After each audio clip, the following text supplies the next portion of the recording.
আপনারা জানেন আজকের মতো এরকম 13ই জুলাই 2024 সালে আমাদের পার্টির মহকুমা কমিটির সদস্য বিলোনিয়া মহকুমা কমিটির সদস্য কমরেড বাদল শীল, শ্রীরামপুর অঞ্চল কমিটির সম্পাদক, তাকে নৃশংসভাবে খুন করা হয়। বিজেপি দুর্বৃত্তরা অত্যন্ত পরিকল্পিতভাবে প্রকাশ্যে এই যোত্তাখোলা বাজারে তাকে খুন করেছে। আজকে বাদল শীলের প্রথম শহীদ দিবস। আমরা এখানে সারা বিলোনিয়া মহকুমা সহ এই রাজনগরে এই শহীদ দিবস আমরা অনুষ্ঠিত করছি।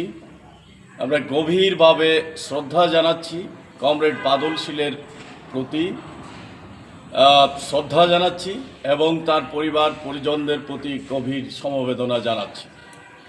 সেই সময় ছিল ত্রিপুরা রাজ্যের পঞ্চায়েত নির্বাচন ঘোষণা হয়েছিল জুলাই মাসের 11ই জুলাই থেকে। মনোনয়নপত্র দাখিলের দিন ছিল 11ই জুলাই।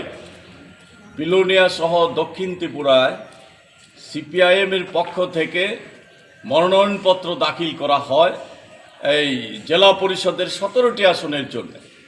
কমরেড বাদল শীল 4 নং আসনে সে প্রার্থী হয়েছিল, মনোনয়ন দাখিল করেন। পরের দিন 12ই জুলাই রাজনগর ব্লকে রাজনগর পঞ্চায়েত সমিতি এবং গ্রাম পঞ্চায়েতের মনোনয়ন দাখিলের জন্যে আমরা যখন রাজনগরে আমার বাড়ি থেকেই সমস্ত তৈরি করে আমাদের প্রার্থীরা তাদের সমর্থকরা মিলে রওনা হয়েছি, ঠিক এই সময়ে রাজনগরে নেতাজি সুভাষ মিলনায়তনে দুর্বৃত্তরা জমায়েত হয়ে নৃশংসভাবে আমাদের উপর আক্রমণ নামিয়ে আনে।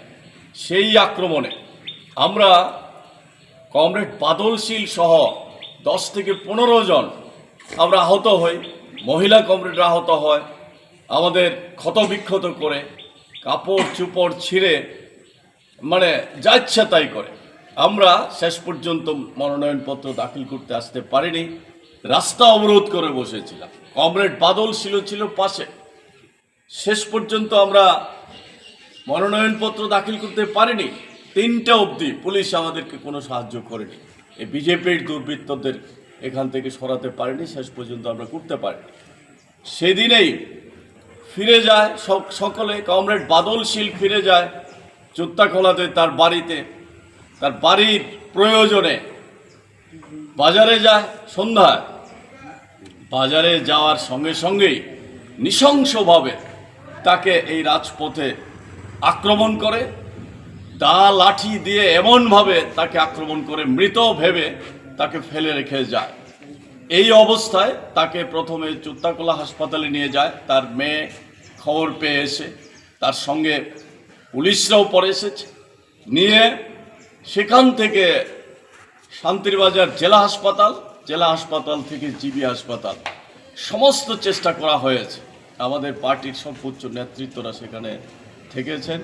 ডাক্তারদের সর্বোচ্চ প্রচেষ্টার পরেও 13ই জুলাই দুপুর 2:30 নাগাদ তার মৃত্যু হয়।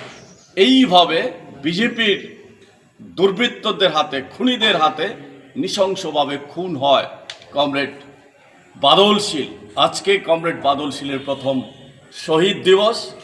আমরা দাবি করছি অবিলম্বে এই খুনিদের বিচার করতে হবে, চরম শাস্তি দিতে হবে।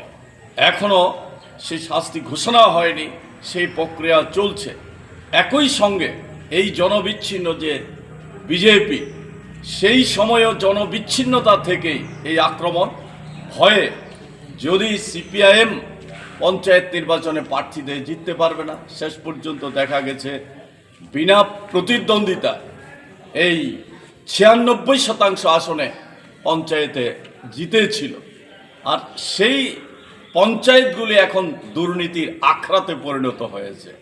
মানুষের কাজ নেই, খাদ্য নেই, সরকার বেকারদের চাকরি দিতে পারছে না, কৃষক, শ্রমিক, বেকার, সাধারণ মানুষের উপর নির্মমভাবে নানাভাবে অত্যাচার নামিয়ে আনা হয়েছে, গণতান্ত্রিক অধিকারের উপর আক্রমণ সংঘটিত হয়েছে, তার বিরুদ্ধে মানুষ এখন ধীরে ধীরে বেরিয়ে আসছে, প্রতিবাদ করছে।